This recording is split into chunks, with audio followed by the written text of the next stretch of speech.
TCB লাইনে 5 ঘন্টা দাঁড়িয়ে থেকেও পণ্য না পেয়ে কান্নায় ভেঙে পড়েছিলেন 82 বছরের সুকমন বেওয়া।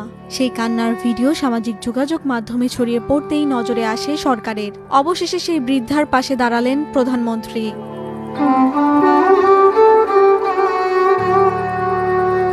নাটোরের হাপানিয়া গ্রামের সেই বৃদ্ধা সুকমন বেওয়ার পাশে দাঁড়িয়েছেন প্রধানমন্ত্রী তারেক রহমান।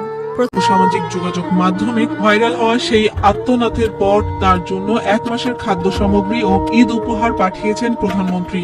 14 মার্চ দুপুরে নাটোরে পৌঁছায় সেই বিশেষ উপহার।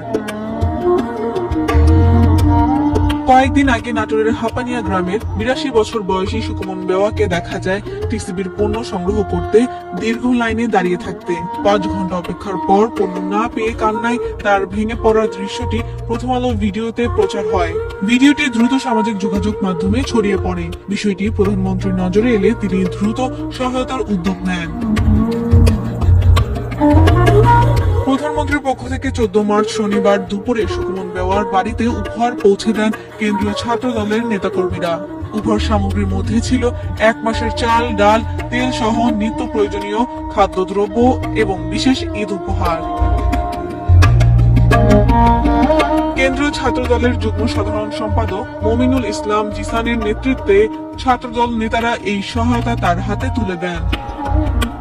দীর্ঘ প্রতীক্ষার পর কাঙ্ক্ষিত সাহায্য পেয়ে আবেগে আপ্লুত সুকমন বেওয়া।